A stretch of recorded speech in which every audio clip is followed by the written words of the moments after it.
Welcome everyone to Introduction to Tax Advantage Accounts. Thank you all so much for joining us. The benefits compliance team will be answering the questions you send through the Q&A today.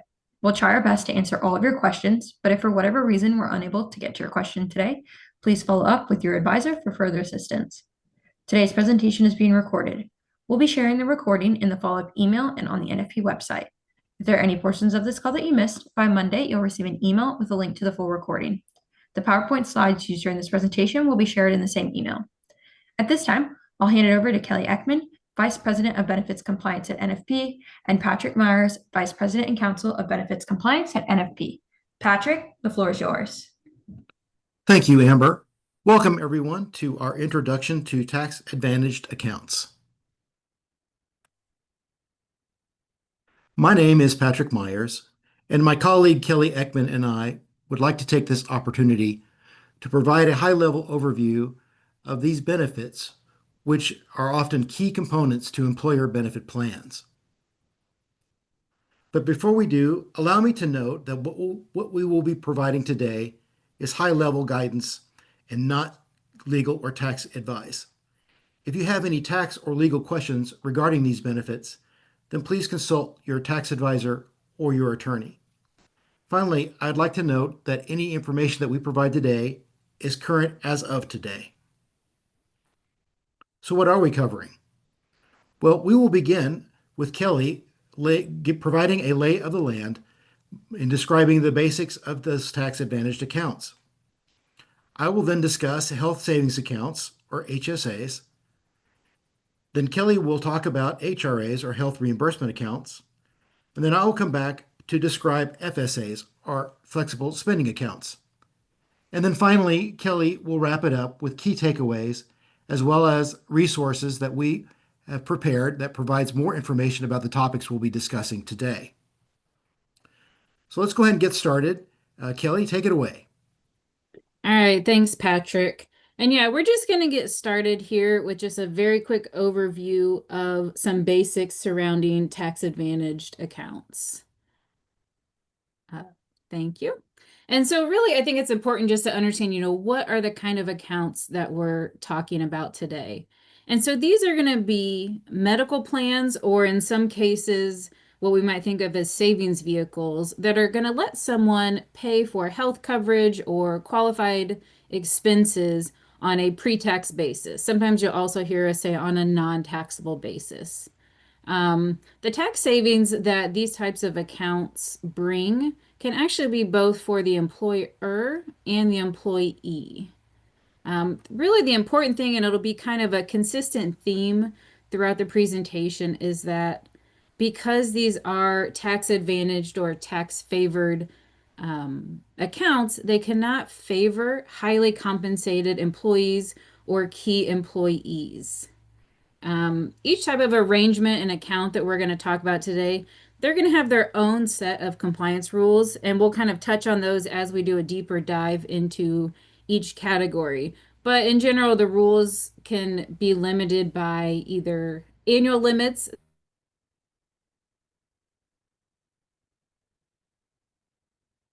by the employer, and then you're going to have a variation with eligibility criteria, sometimes enrollment criteria. Tax filing status can impact some of these accounts, that kind of thing. The important thing here is that these types of accounts do need to have written plan documents for to maintain their tax advantage status. Now, it is important to note here that HSAs are a little different in that these are individual accounts. So the employer is not going to have a plan document for those, although the contributions that are made to an HSA would run through a regular cafeteria plan. So there is still some sort of plan document that does need to exist. Next slide, please. And again, I mentioned non-discrimination rules. So this is really kind of the consistent theme we're going to hit. The high-level look at non-discrimination rules are these are rules that are intended to discourage employers from disproportionately providing tax-favored benefits to those highly compensated employees or those key employees. Now, when we're looking at HCEs, or sometimes you'll see it called HCI, highly compensated individual, Um, those definitions are actually going to vary by the code section and the test. So we will try to talk through that a bit as we go on. So section 125, that's probably the most common one that most people have heard about. These are also known as cafeteria plan rules. These are really going to cover those pre-tax premiums, HSA contributions, that kind of thing. The next set of non-discrimination rules are going to be section 105H. So these are only applicable to self-insured plans. And we're going to talk today about both FSAs and HRAs, which are types of self-insured plans. And then the last type of non-discrimination rules that come into play for our topics today are under section 129. And this is applicable only to dependent care FSA accounts, or you might hear DCAP, dependent care assistance programs. And these really are the most common tests to fail when we're thinking about non-discrimination rules. And I think Patrick will talk more about that later in the presentation. But just understand that these non-discrimination rules are really important when employers are trying to maintain the tax advantage status of these various accounts. And now, oh, one more here, I guess. This is just a quick look at one of our publications we have. So our non-discrimination rules chart here, I think it's really helpful to look at this and just see, an easy breakdown of, okay, what are the various types of the code sections, which benefits do these apply to, how we're defining those HCEs and key employees. And this is a publication that you can request from your consultant or advisor if it's not one that you have seen and you are interested in learning more about the various non-discrimination tests and rules. And now I'll hand it back to Patrick for a look at HSAs. Thank you, Kelly. First, let's go over some HSA basics.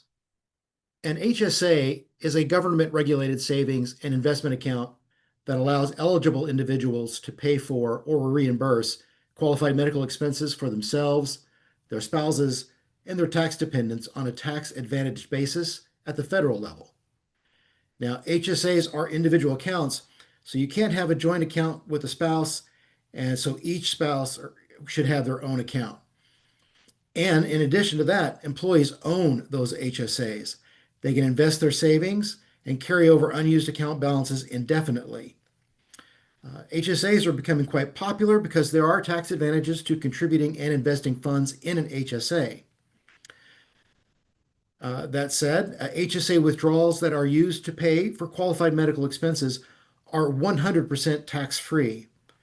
Now, they are generally not treated as group health plans under ERISA or other employee benefits laws. But as Kelly indicated in that first section, Section 125 of the Internal Revenue Code, which covers cafeteria plans, will apply to HSAs that are offered through an employer's cafeteria plan. And this is generally the case. So when you're talking about employer and employee contributions to HSAs through a cafeteria plan, then you'll have to take into account those non-discrimination rules in Section 125. And incidentally, on this slide, you'll see an image from the cover of our publication on this topic, which you can obtain from your consultant. So let's dig a little bit deeper into HSAs and talk a little bit about eligibility. An employee must be enrolled in a qualified HDHP to be eligible to make or receive HSA contributions.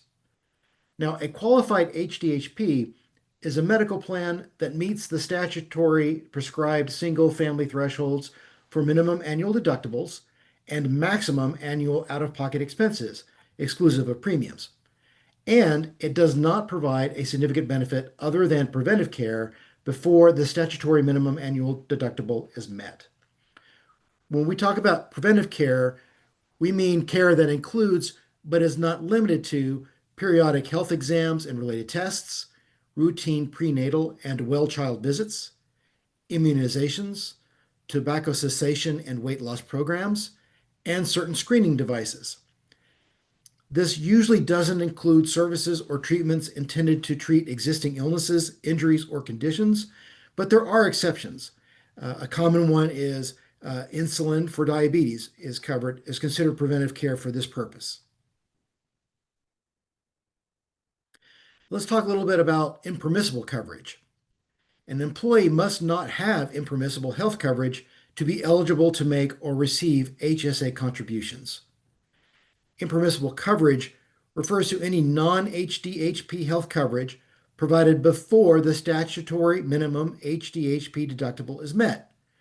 Common examples include other major medical coverage, such as through a spouse, Medicare entitlement, which is a specific meaning, which means when someone is both eligible and enrolled in Medicare, general purpose HRA or FSA coverage, including through a spouse's general purpose HRA or FSA. Now, note that if an FSA with a grace period or carryover provision may extend the period when an individual is ineligible to contribute to his or her HSA. And we'll talk more about HRAs and FSAs later on in this presentation. Now, before we go on, I wanted to talk a little bit about some changes to HSA eligibility that were introduced in recent legislation. First of all, we want to talk about telehealth. Since most telehealth benefits provide coverage before the statutory minimum HDHP deductible is met, it was considered impermissible coverage. In response to the COVID pandemic, Congress provided a temporary exception for telehealth. Now, Congress renewed this exception regularly, and the last extension for this exception expired on December 31st, 2024. But in the 2025 Tax Act, also known as the One Big Beautiful Bill Act, or OBBBA, Congress made the exception permanent. Telehealth coverage can be provided to HDHP participants at low or no cost before meeting the deductible without impacting HSA eligibility. Also note that this change is retroactive and applies to plan years beginning on or after January 1st, 2025. Another exception introduced in that tax act involves direct primary care. Direct primary care is a benefit that allows a participant to pay a membership fee to obtain access to a primary care doctor. Direct primary care was considered impermissible coverage unless the service was solely for certain permitted coverages, for example, dental or vision coverage, or for preventive care. Now, the Tax Act now defines direct primary care as a fee-based primary care service, not as a health plan, and allows HSA participants to make or receive contributions while also participating in a direct primary care arrangement that meets certain conditions.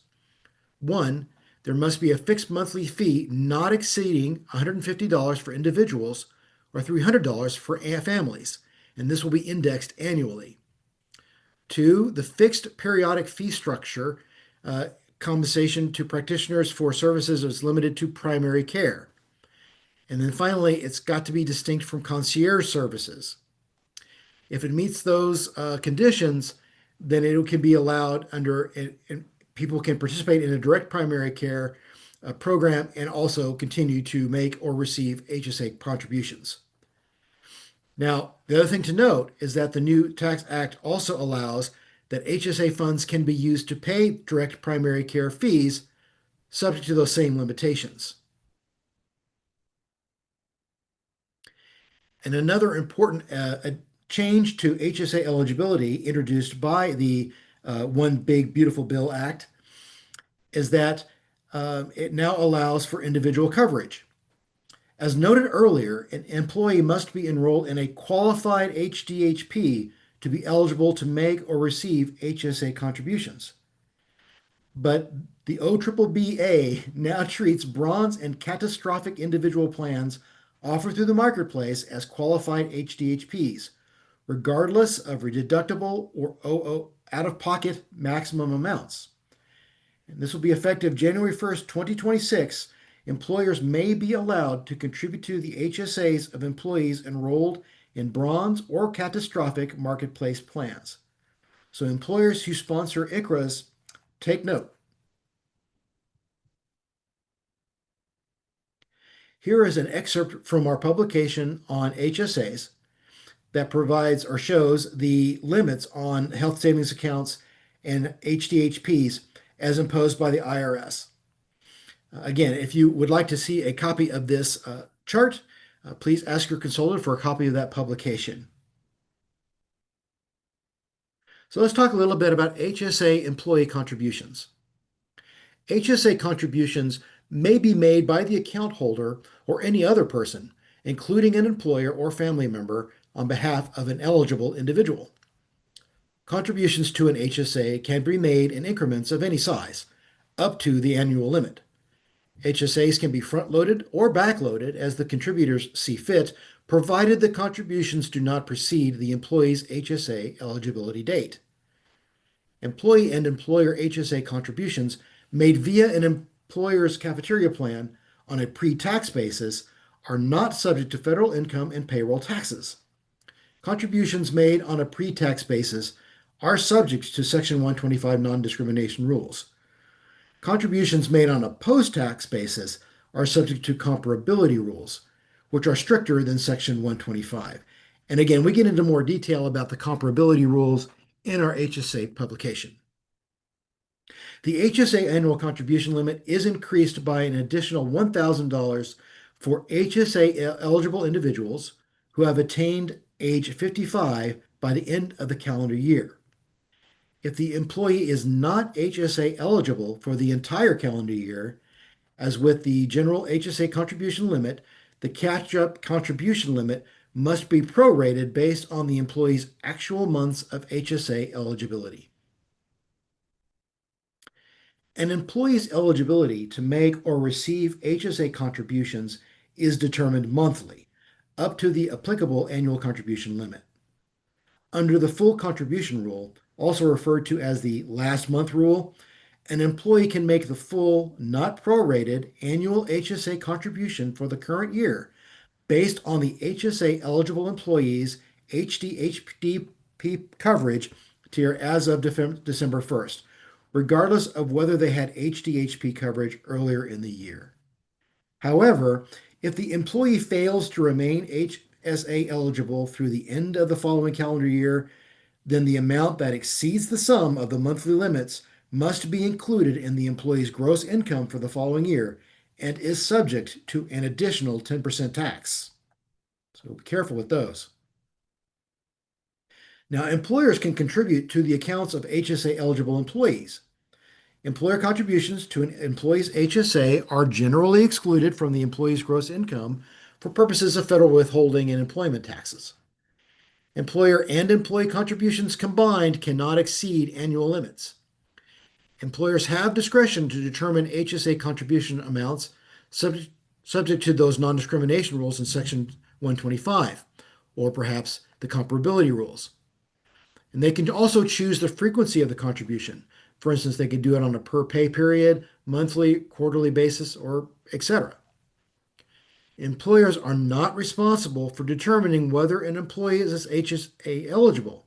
However, employers should have a reasonable belief when they contribute to an employee's HSA that the employee is eligible to make or receive HSA contributions. Employers are required to verify whether the employee is enrolled in the employer's HDHP and is not enrolled in any of the employer's other health coverage options. Now, what happens if you have excess contributions? Contributions made in excess of annual limits are subject to a 6% excise tax. It is generally the responsibility of the account holder, not the employer, to correct excess contributions. The account holder should consult with their own tax advisor when they need to make any corrections. Errors must be corrected by the employee's individual federal income tax filing deadline, including extensions, for the prior calendar year. And contributions to an employee's HSA belong to that employee and cannot be returned to the employer. That said, there are very limited exceptions to this rule, which include, at a high level, instances where the individual was never HSA eligible, if there are clear and convincing evidence of administrative or process errors, and if they were mistakenly contributing more than the maximum permitted by the IRS. Let's talk a little bit about HSA distributions. HSA funds used to pay for qualified medical expenses are not subject to federal tax. Medical expenses are defined as the costs of diagnosis, cure, mitigation, treatment, or prevention of disease, and for the purpose of affecting any part or function of the body. Over-the-counter supplies, such as bandages, reading glasses, contact lens solution, sunscreen, or medications, are qualified expenses even without a prescription. HSA funds do not need to be withdrawn in the same year expenses are incurred. Distributions cannot be made for a time period prior to the establishment of that HSA. That is to say, you can't reimburse yourself for expenses incurred before you open that HSA. HSA fund withdrawals by individuals under 65 for any purpose other than for qualified healthcare expenses are subject to income tax on the withdrawal amount plus a 20% tax penalty, regardless of the age of the party on whose behalf the withdrawal is made. That said, HSA distributions made after age 65 are penalty-free, but are taxable if the withdrawal is for purposes other than for qualified medical expenses. That's a lot, but let's go ahead and move on to HRAs, and I'll hand this back to Kelly. All right, thanks, Patrick. Yeah, so now we're going to switch gears and talk about HRAs.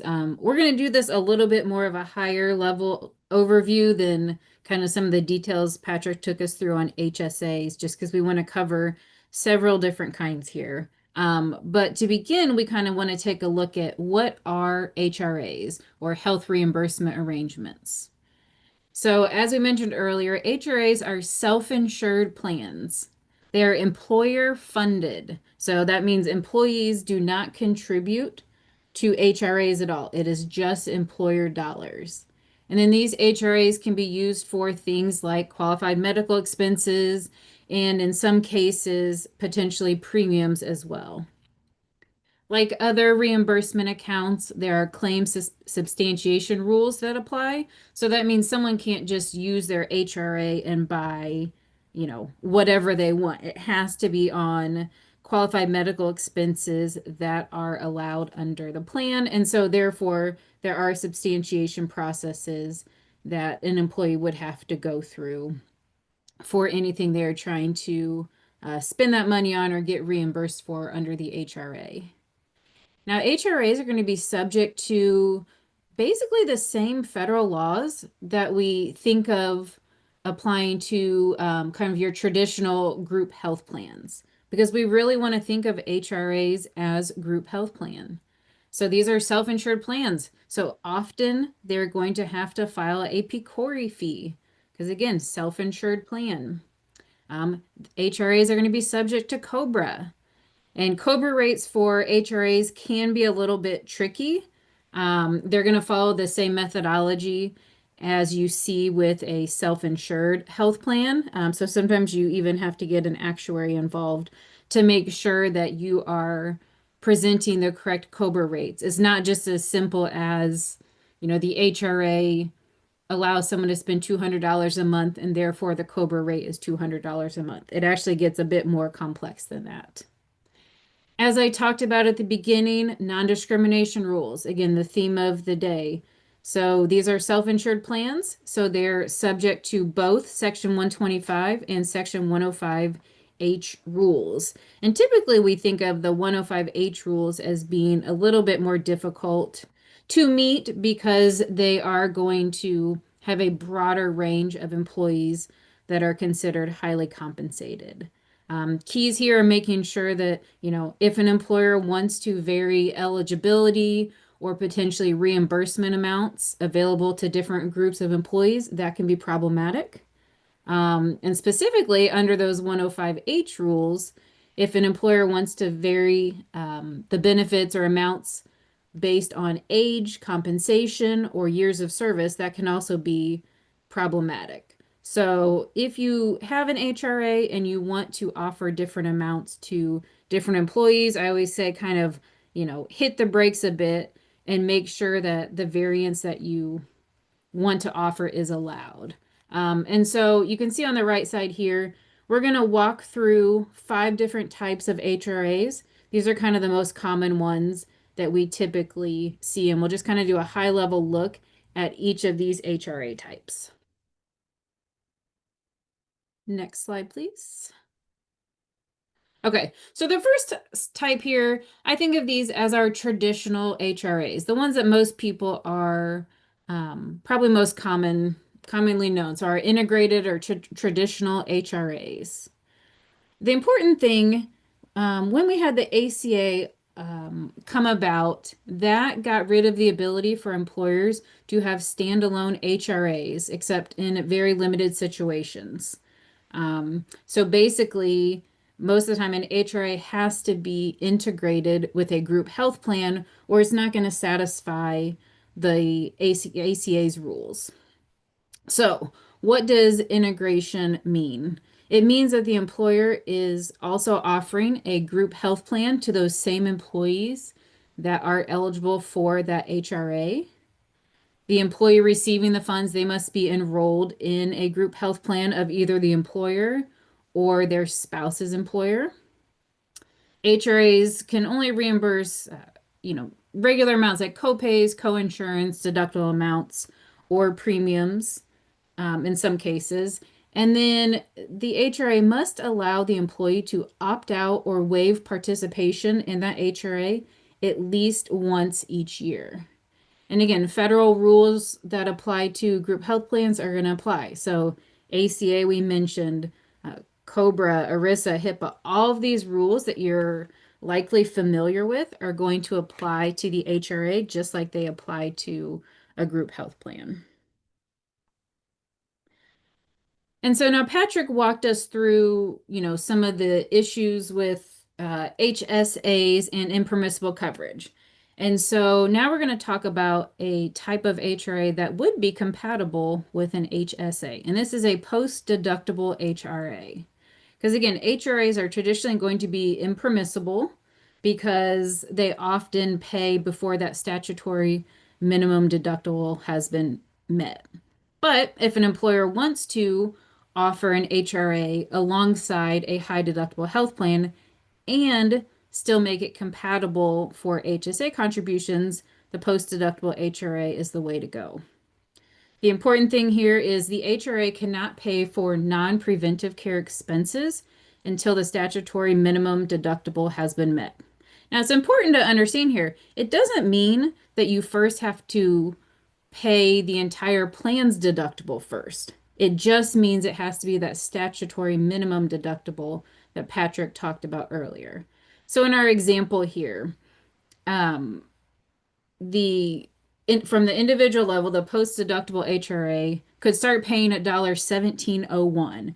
And that's assuming we're looking at the 2026 minimum deductible amount. So if the plan has, let's say, a $3,000 deductible for self-only coverage, it doesn't mean that HRA has to wait until $3,000 has been paid. It just means they have to satisfy that first $1,700 for the minimum deductible. So these are definitely a strategic way that an employer can potentially, have a higher deductible plan, but still help employees out with some of those expenses before they have to get to that actual deductible under the plan. And again, I mentioned the same design and reimbursement requirements that we talked about for that integrated or traditional HRA. They're also going to apply for these. It's really just when the HRA starts paying, that's the difference here with that post-deductible HRA. Okay, the next one we're going to talk about is an ICHRA, or an individual coverage HRA. And so I think these have become a little bit more common over time. So I think it's important to understand some of the basics here. ICHRAs are going to be the only way that an employer can pay for or reimburse individual health insurance. And then even more complicated is, we often get asked from employers, can we pay for the Medicare coverage of employees? And typically the answer is going to be no. And but an ICHRA is a way that an employer that has 20 or more employees can pay for Medicare costs. And now why that 20 employee threshold? So there's a set of rules called the Medicare Secondary Payer Rules that basically say an employer cannot take into account someone's eligibility for or enrollment in Medicare when making benefit decisions. So offering an ICHRA is a way that an employer can pay for those Medicare expenses without running afoul of those rules. Now, the important thing here is that the ICHRA would have to be offered to all members of a specific class. So they couldn't just say, oh, anyone who's Medicare eligible can have an ICHRA and everyone else gets the traditional plan. That still would be problematic. But an ICHRA is a way to potentially pay for Medicare expenses. ICHRAs, again, they're employer funded. It's an HRA. There's no statutory annual limit for the amount that an employer can set. So they do have discretion to set those amounts, with how it fits your workforce. Employers of any size can sponsor an ICHRA, and for those who are considered applicable large employers, so those with 50 or more employees, it actually would satisfy the ACA's employer mandate. So an ICHRA is considered relevant coverage for that. There is some flexibility with plan design. ICHRAs can be designed to only reimburse premiums, or they can be designed to reimburse both premiums and eligible out-of-pocket costs. Again, like we've talked about with the others, they are considered group health plans, so we still have to consider those federal benefit laws. So again, the ACA, they've got to use it for the employer mandate if your organization is large enough. It's going to be considered minimum essential coverage, but you've still got to concern yourselves with affordability rules and making sure that it passes based on the reimbursement amount that you're applying. 1095 reporting, this can trip smaller employers up. Because these are self-insured plans, if you sponsor an ICHRA, you have a reporting obligation under Section 6055 of the ACA, which says you have to report who is covered under your plan. And sometimes that gets lost with smaller employers who otherwise don't think they have a reporting obligation. Again, PCORI fees, it's a self-insured plan.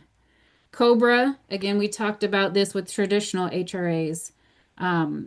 The important thing to remember here is when we're talking about COBRA for an ICHRA, it's based on the HRA. It's not based on the underlying individual coverage that the person has. The COBRA is just based on that HRA amount that is coming from the employer.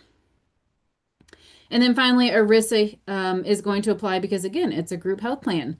So if you have an ICHRA, you should have written plan documents. You still have to meet those notice requirements. You may have a Form 5500 filing if you cover 100 or more employees. So these federal laws still are in existence for ICHRAs. Next slide. And so we're going to talk a little more. So ICHRAs have specific rules on classifications of employees or classes. And so they're going to be a little different than what we just normally think of as bona fide business classifications. So it's important to remember you cannot offer a traditional group health plan to the same class of employees who are also offered an ICHRA. So it has to be one or the other. And the ICHRA rules have specific classifications that can be used. And so these are things like full-time or part-time status, seasonal and temporary employees, hourly versus salary, collectively bargained, that kind of thing. And so if you're trying to have a classification of employees that does not fall within one of these categories, it is not allowed. ICHRA rules also have minimum class sizes, and they are going to be based on employer size as far as how many employees must be considered when we're looking at minimum class sizes. And then the final point here, so that ICHRA must be offered on the same terms and conditions to all employees within that class. Now, it is important to remember that employers actually can offer higher amounts to older employees, although even then there are some specific conditions to be met. And that's really because these are individual health plans and thus age becomes a factor. And so older employees are going to be paying higher premiums for that coverage. All right, next slide, please. Thank you. So now we're going to look at accepted benefit HRAs. These are probably the least common. Some of you may not have heard about these, but we do get questions about these from time to time. So this can be a standalone HRA. It would need to be offered to all employees who are eligible for the group health plan. So it doesn't mean they have to be enrolled in that employer's health plan, but they do have to be eligible for it. Like many other offerings, they have to offer it again on the same terms to all similarly situated employees. So you don't want to offer, a low amount to one group and a higher amount to another group within the same class. The IRS limits what an accepted benefit HRA can reimburse, and it gets indexed each year. So for next year, it's going to be $2,200. So not a large amount when you think about, some of the other HRAs that have larger amounts or maybe not even an annual limit. These accepted benefit HRAs, they can reimburse, your standard out-of-pocket expenses. They can actually reimburse premiums for limited scope, dental or vision, and then in some cases, even short-term limited duration insurance, which are products that I think most aren't going to be familiar with, but basically just health insurance plans that can be fit in just, again, a short term. So kind of filling a gap, maybe when someone is between health insurance plans. Employers have flexibility to determine what expenses are eligible under theirs. So they don't have to say, any statutory expense is allowed to be covered. So they can set some limits. Interestingly, these types of HRAs are not going to be subject to ACA rules. So again, things like the PCOR filing and not even having to contend with HIPAA portability or non-discrimination rules. But they are subject to other federal rules such as COBRA and ERISA, and again, those non-discrimination rules that we've been talking through. And then the final one that I'm going to touch on here are point solutions. And so these are something that I think are becoming more popular with employers. So they're various program offerings. They're going to be done through third-party vendors, and the real purpose is to enhance the major medical plan that the employer is offering. So typically these are going to be targeting specific medical conditions. Fertility point solutions are probably one of the most common ones that we see. Sometimes we'll see them with things like weight management, diabetes, other medical conditions. Oftentimes, point solutions are designed as HRAs. It can get a little tricky on the taxation side because sometimes, especially like with fertility point solution HRAs, sometimes they can reimburse both taxable and non-taxable expenses. So if you do offer an HRA like that, especially a fertility one, you want to make sure you're working closely with that vendor and your tax advisor to make sure that that is being handled appropriately. Now, sometimes we'll get vendors that say, oh, we're just a point solution. We are not a group health plan. But it's important to remember that if that point solution, that HRA reimburses medical expenses, it is a group health plan, and thus it is subject to all these same federal rules that we've been talking about that are applicable to other HRAs. So employers, if you are sponsoring one or you're thinking about it, you definitely want to work closely with the vendors or potentially your own legal counsel just to make sure that you're handling that taxation piece correctly and that you understand whether or not the account you have does indeed reimburse medical expenses. And then now Patrick is going to take us through our last section on FSAs. Thank you, Kelly.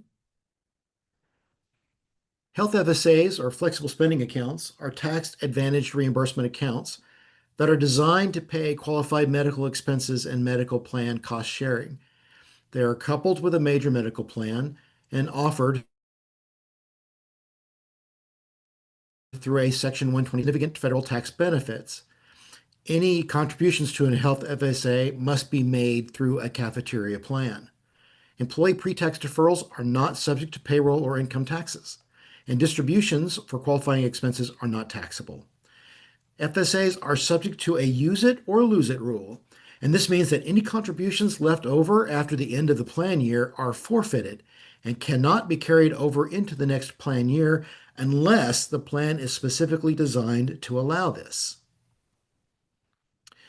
A health FSA is a group health plan.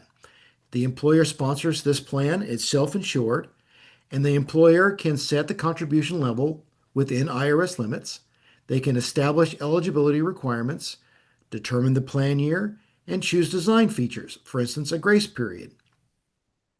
Employers are ultimately responsible for determining the eligibility, ensuring contribution limits are not exceeded, the substantiation of expenses, and plan compliance with all applicable laws. What are those applicable laws? Well, there's ERISA, which requires plan documents, a summary plan description, Form 5500 filings, fiduciary obligations, and other elements to ERISA that would apply to the FSA. COBRA is also a law that applies to FSAs.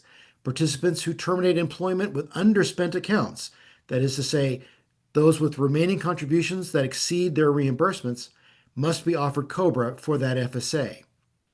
HIPAA also applies. As a group health plan, health FSAs are covered entities, so HIPAA privacy and security rules will apply. So employers must ensure that those business associate agreements are in place with TPAs or vendors to whom PHI or electronic PHI, may be disclosed. FMLA also applies to FSAs, and so that means that participants can maintain their FSA benefit during their FMLA leave. FSAs are also subject to some ACA requirements. If the FSA is designed as an accepted benefit, then certain ACA requirements will not apply. And as we have mentioned, FSAs are going to be subject to non-discrimination rules. They are going to be subject to the cafeteria plan rules, because as we mentioned earlier, contributions must be made through a cafeteria plan, so Section 125 non-discrimination rules will apply. But FSAs are also a self-insured benefit, so Section 105 non-discrimination rules will also apply. So employees eligible for health FSAs must also be eligible for the group major medical plan. It is not necessary that the employees actually enroll in that major medical plan, just that they are eligible to do so. For example, part-time employees who are not ineligible for the medical plan could not be eligible for the FSA. If an employer offered a health FSA without also offering a major medical plan, then the FSA would not qualify as an accepted benefit. Now, how much can they contribute to an FSA?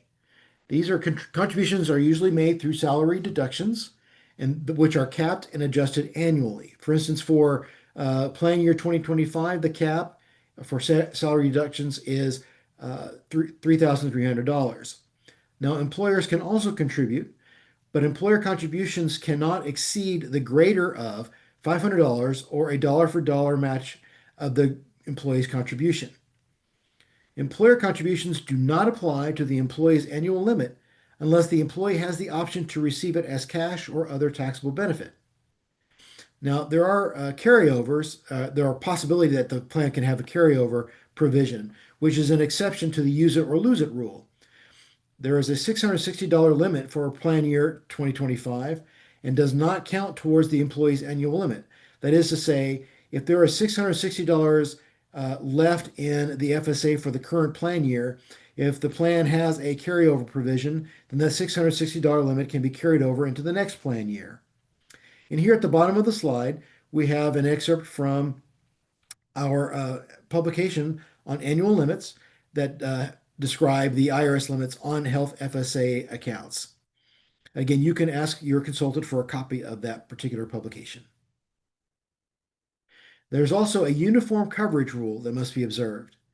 The maximum reimbursement amount must always be available to the participant during the plan year, regardless of how much they contributed. For example, if Kelly elects $3,000 for her FSA for plan year 2025, which runs from January 1st through December 31st, then Kelly has access to that entire amount starting on January 1st, 2025. Now, FSAs are designed to reimburse participants for qualified medical expenses, and those medical expenses are defined by IRS Code Section 213D2. And examples will include pre-deductible expenses, co-payments, dental, and vision costs. Over-the-counter drugs without a prescription are also included.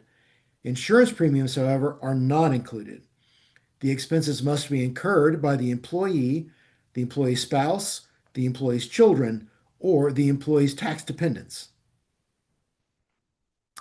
FSAs can only reimburse expenses incurred during the plan's period of coverage, usually the plan year, but there is an optional feature called a grace period.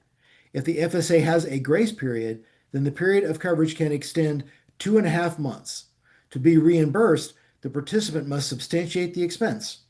Substantiation must be done electronically, or can be done electronically rather, and requires information from the independent third party describing the service or product, the date of the service or sale, and the amount of the expense, as well as a statement from the participant providing that the medical expense has not been reimbursed and that the participant will not seek reimbursement for the expense under any other health plan coverage. Now, payments are often made by a card, like a credit or debit card. These can be auto-adjudicated without this additional substantiation. There are some FSAs that have special designs, primarily to make sure that they play nicely with HSAs. One of these is called the Limited Purpose FSA. And these are health FSAs that only reimburse dental, vision, and preventive care expenses. Limited Purpose FSAs are not considered to be impermissible coverage for HSA eligibility purposes. There are also post-deductible FSAs that would not reimburse expenses until the statutory deductible is met. Again, post-deductible FSAs are not considered to be impermissible coverage for HSA eligibility purposes. You can also combine both the limited purpose and the post-deductible FSAs, and these would reimburse those dental, vision, and preventive cares expenses before the statutory deductible is met, and then any qualified medical expense after that deductible is met. And that this combo FSA is not considered to be impermissible coverage for HSA eligibility purposes. And finally, we want to touch on a special kind of a flexible spending account, which is called the Dependent Care Assistance Program, or DCAPS. Sometimes they're also considered to be dependent care flexible spending accounts. Key differences here is that, of course, these are a special type of flexible spending account that helps cover dependent care expenses. The maximum annual DCAP exclusion depends on the employee's federal income tax filing status. For most filers, that is, those that are single or married filing jointly, the cap is $5,000, although that will be $7,500 beginning on January 1st, 2026. If you are married filing separately, the cap is $2,500. But again, starting January 1st, 2026, that's going to be raised to $3,750. The maximum annual DCAP exclusion is measured per calendar year, regardless of whether the employer administers the plan using a non-calendar plan year. And the rules for making election changes to DCAPs are more flexible than other benefits. Employees can make changes to their DCAP elections if their need for paid childcare has changed. And then finally, unlike the other tax advantage accounts we've been talking about, DCAPs have their own section of the Internal Revenue Code for non-discrimination rules, and this is section 129.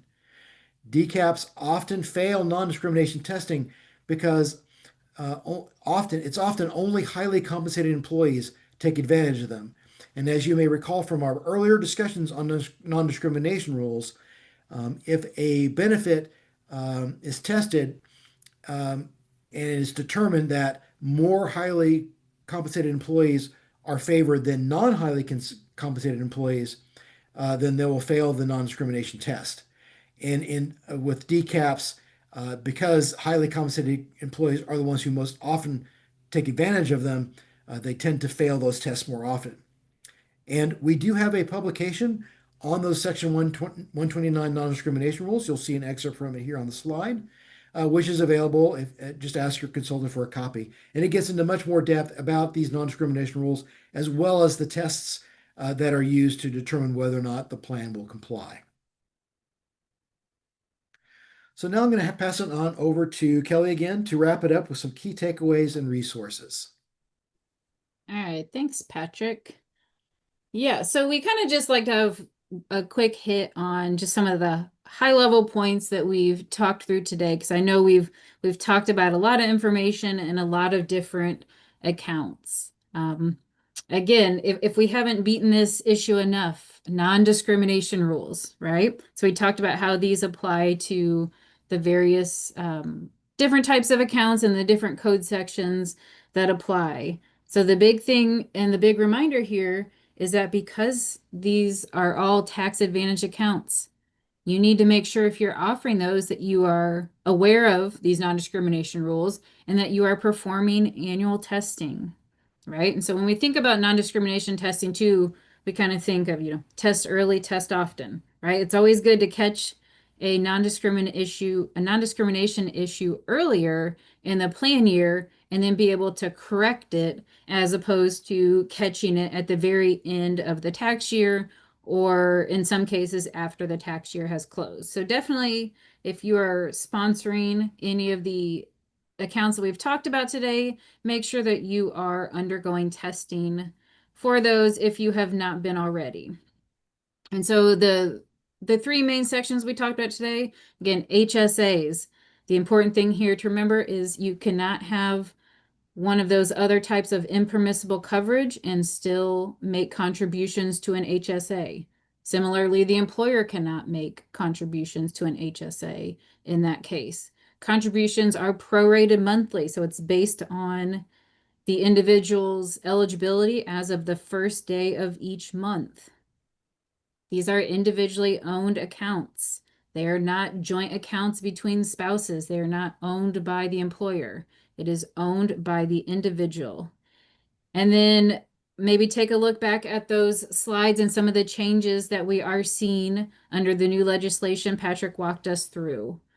So again, in many cases, it has changed, what is no longer considered impermissible coverage. So it opens up a little more flexibility in some cases. So make sure that, you and your employees understand those changes if you have an HSA. Our HRA section, we talked about 5 different kind of common HRA types that employers sponsor. Again, the common theme with those is that it typically has to be integrated with a medical plan. So if you are only offering an HRA and nothing else, that is likely problematic. Unless, of course, that is an ICHRA. That's going to be the caveat there. These HRAs are group health plans, so they're subject to federal benefit laws. So ACA, COBRA, ERISA, all of these are going to apply, as we talked about earlier.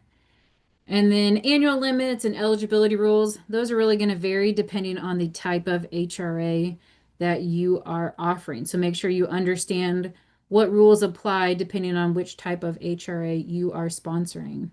And then Patrick just took us through FSAs. Again, those use it or lose it accounts.